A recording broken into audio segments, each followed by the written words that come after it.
Today, we're gonna take a deep dive into the THP Upper Body Mobility Screen. We're gonna show you exactly how we do it and what it all means. So why do we screen for upper body mobility? Well, upper body mobility can be the reason that you're super versatile, you can express all of your strength, and you stay pain-free. But a lack of upper body mobility can be the reason that your back hurts, surprisingly, the reason you can't get into the back seat, or the reason you're stalling and not hitting all of your goals. Knowing about your upper body mobility function is gonna let you make better training decisions so you can stay pain-free, express your true power and strength, and get to your goals a little bit faster. So let's dive into how we do it and what it all means. Our first test to identify your shoulder mobility is the shoulder mobility test from FMS. So it's gonna identify if you can rotate either externally or internally and adduct or come towards the midline of your body. What this does is it identifies, do you have a full range of motion of the shoulder, and do you have all the control that you need to either go overhead or actually use your shoulder at its full capacity. Before we even do that, we need to get a baseline for comparison so it's relative to you.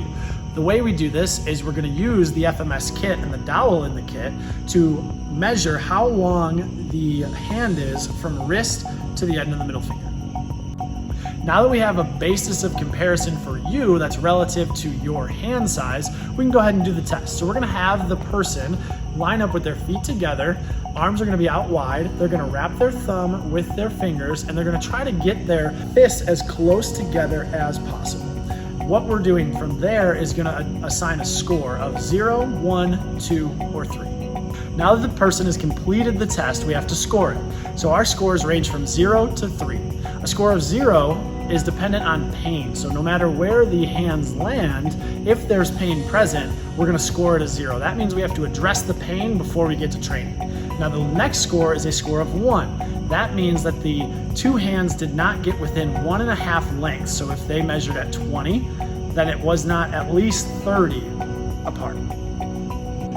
A score of 1 is a red light. What that means is we have to address the movement issues before we start training overhead. So we're gonna do a lot of different exercises to open up the shoulder to try to get us to a level 2. A level 2 means that we got within 1.5 hand lengths, meaning if they had a 20 as their baseline, they were between 20 and 30.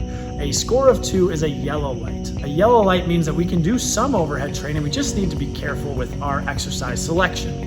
Now that's gonna lead us to our final score, which is a score of 3. So that's anything under 1 hand length. So if it's a baseline of 20, maybe that's a score of 18.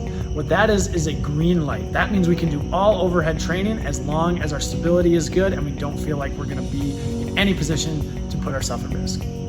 Following these tests, we have a pain clearance test where we're gonna go ahead and see, is impingement present in the shoulder?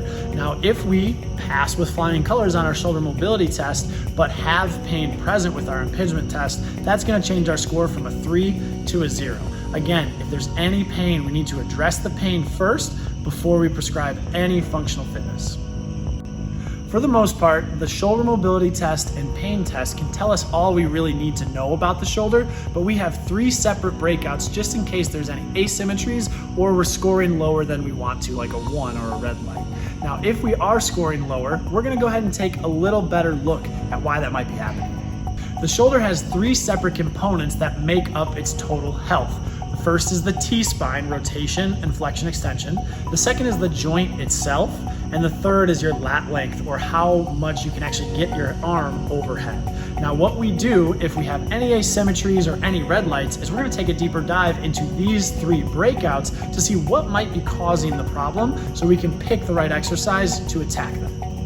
Our first breakout is T-spine mobility. So we're gonna look at how your T-spine rotates left and right. Now, if your T-spine has a hard time rotating, that impacts the shoulder because it may be asking the scap or the shoulder to do a little bit more than it needs to because the T-spine is not doing what it needs to. So in order to test the T-spine, what we do is we have our person sit down on a box and put a dowel behind them. They're gonna cross their right leg over left, and what they're gonna do, that creates a block. Now they're gonna turn to the right, and we're looking to see, do they make it 45 degrees? If they make it 45 degrees, then they pass that test. We'll do this on the right and the left to see if there's any issues with their T-spine's ability to rotate.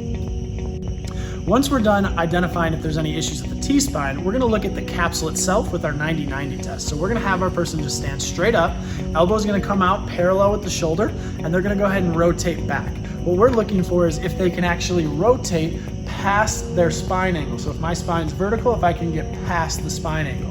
Now, if I can do that, I have optimal shoulder health there. But if I can't do that, then obviously there's something wrong with the joint. So that joint might be set too far forward shoulder posture, or we may have some ligamentous damage or some old injuries that are holding us back.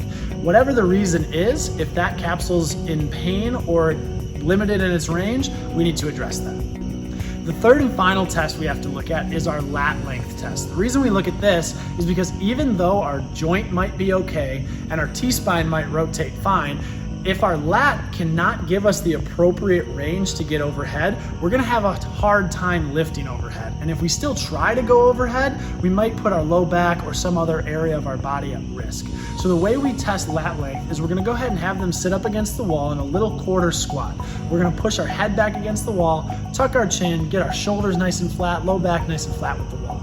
From here, they're gonna go a double thumbs up, and they're gonna try to raise their exactly straight arm all the way up and touch the wall with their thumbs. What we're looking for is, do they go out or do they break at the elbow at all? If any of those two things happen, we know that there's an issue with the lat.